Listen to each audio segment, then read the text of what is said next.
Hello everyone welcome back to my another blog. आज হৈছে মঙ্গলবাৰ আৰু এতিয়া বাজিছে আবেলি 4টা। এয়া ৰাতিপুৱাতে একো দেই একে দালি এখন সম্ভাৰ মাৰি লৈছোঁ। একদম লৰালৰি সময় জানে দে এনেকেই বোলো আজি পটল ফ্ৰাই কৰি দিওঁ, কিবা কিবি এনেকেই কৰি দিওঁ আৰু বিশেষ একো নবনাওঁ। সদায় সদায় বনাবলৈও মন নাযায় যে, আৰু খাবলৈও আজিকালি কিবা মন নকৰা হৈছে অফিচ যোৱাৰ সময়ত।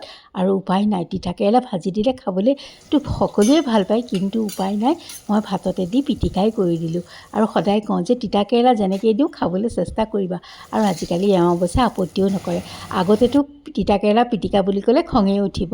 আৰু দেখিছেনে কিমান অকণমান তেলত এপিচ বেঙেনা বহাই দিছোঁ, মানে অকণমান চাউলৰ গুড়ি লেটিয়াই লৈছোঁ দেই তাতে। আৰু তেনেকেই বোলো কম তেলতে বেঙেনা পিচ ফ্ৰাই কৰি দিওঁ। পানী চানিও দি ল'লোঁ টেবুলত, নহ'লে থাকিয়ে যায় যে। আৰু চেক কৰিলোঁ বেঙেনা পিচো হৈ গৈছে। গতিকে ব'লক, এওঁৰ কাঢ়ি তাৰমানে আজি ৰেডি হৈয়ে গ'ল। এয়া চাওক, এয়া মই অকণমানকৈ দেখাই দিছোঁ কাঁহীখন। আৰু বাছ এওঁক দি ল'লোঁ খুৱাই বুৱাই। আকৌ দিনতনো কি কৰোঁ অকণমান দেখাই দিম বাৰু। আজি ভাবিছোঁ ভাত এনেকৈয়ে খাম, বিশেষ একো নকৰোঁ। আৰু এয়া এওঁ খাই মেলি যাবলৈও ওলালে। আৰু ব'লকচোন আজিনো স্পেচিয়েল কি বনাওঁ, কিবা এটা ডেজাৰ্ট বনাওঁ, গতিকে আপোনালোকৰ লগতো অকণমান শ্বেয়াৰ কৰোঁ। আৰু এতিয়া মই আজৰি হ'লোঁ, ভাবিছোঁ কিবা এটা আবেলি চাহৰ লগত খাব পৰাকৈ কিবা এটা কৰি থওঁ। আৰু মানুহজনো আহিলেও দিবলৈ লাগে। ব'লকচোন একদম সহজতে হোৱা ডেজাৰ্ট এটা আপোনালোকৰ লগত শ্বেয়াৰ কৰোঁ। প্ৰথমতে বাৰু গেছটো জ্বলাই লওঁ। অকণমান মই চেনি চিৰাপ বনাই ল'ম, মানে কেৰামেল চচটো বনাই ল'ম।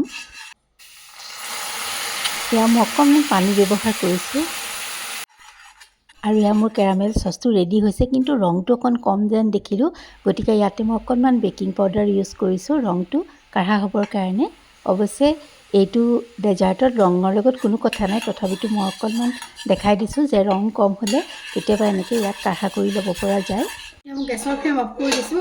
ইয়াত মই অকণমান বেকিং পাউডাৰ ইউজ কৰিছোঁ, দেখাইছোঁৱেই ৰংটো বেছি কাঢ়া হ'বৰ কাৰণে। নেক্সট প্ৰচেছটোলৈ যাওঁ। মই এতিয়া এই বিস্কুটকেইখন তিয়াই থৈ দিম।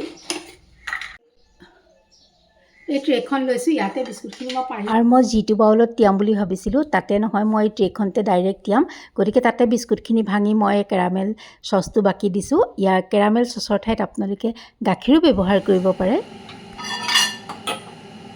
আৰু আহক এতিয়া নেক্সট প্ৰচেছটোলৈ যাওঁ। এয়া দেখিছেই নহয়, একাপ গাখীৰ দিছোঁ আৰু তাতে দিছোঁ এচামুচ চেনি।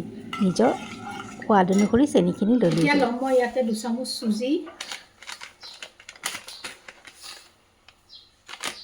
3 চামুচে দিছোঁ দেই, গাখীৰখিনি যিহেতু বেছি।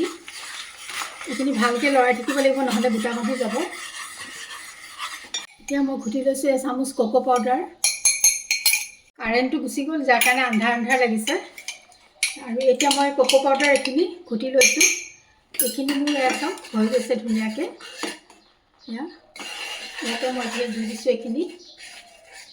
আৰু দেখিছেই নহয়, ডাঙৰ কাপোৰে 1 কাপ গাখীৰত মই মাত্ৰ 4 চামুচেৰে 3 চামুচে চুজি দিছোঁ। ইয়াতে দিলোঁ বাটাৰ। ক্ৰীম থাকিলে ক্ৰীম ইউজ কৰিব, বেছি টেষ্টি হ'ব। এতিয়া গেছৰ ফ্লেম অফ কৰি দিছোঁ। আৰু মই এতিয়া এইখিনি বিস্কুটৰ ওপৰত বাকি দিছোঁ। আৰু এইখিনি অকণমান মই ভিতৰলৈও যাবলৈ দিছোঁ, যাতে বিস্কুটৰ মাজে মাজেও সোমাই যায়। এনেকৈ লৰাই দিছোঁ। আৰু ইয়াৰ ওপৰত আপোনালোকে বিভিন্ন ধৰণে গাৰ্নিচিং কৰিব পাৰিব। মই খালি অকণমান কোকো পাউডাৰকে দি দিছোঁ আৰু অকণমান পাউডাৰ গাখীৰ দিছোঁ। দেখাত অকণমান মোৰ কম কম যেন লাগিলে, মানে ভাল লগা নাছিলে, গতিকে অকণমান আকৌ পাউডাৰ গাখীৰ, অকণমান কোকো পাউডাৰ এনেকৈ দি অলপ সময় ফ্ৰিজত থৈ দিছোঁ। আৰু মন কৰিব দেই, চুজি সদায় 1 কাপ গাখীৰত একদম অকণমান চুজিহে দিব, বহুত ফুলি যায়, সেইটো কথা মন কৰিবলগীয়া। আৰু এয়া মই উলিয়াই চাইছোঁ, বহুত ধুনীয়া হৈছে, ধুনীয়াকৈ ওলাই আহিছে দেখিছেই। আৰু খাবলৈও কিন্তু বহুত টেষ্টি হয়। সৰু ল'ৰা ছোৱালীয়ে যদি চুজি খাব ইচ্ছা নকৰে, আপোনালোকে এনেকৈ বিস্কুট নিদি অকল চুজিখিনিত কোকো পাউডাৰ দি এটা ডেজাৰ্টো বনাই দিব পাৰে। আৰু বহুত য়াম্মি হৈছে দেই। আৰু তেন্তে আজিলৈ আহোঁ।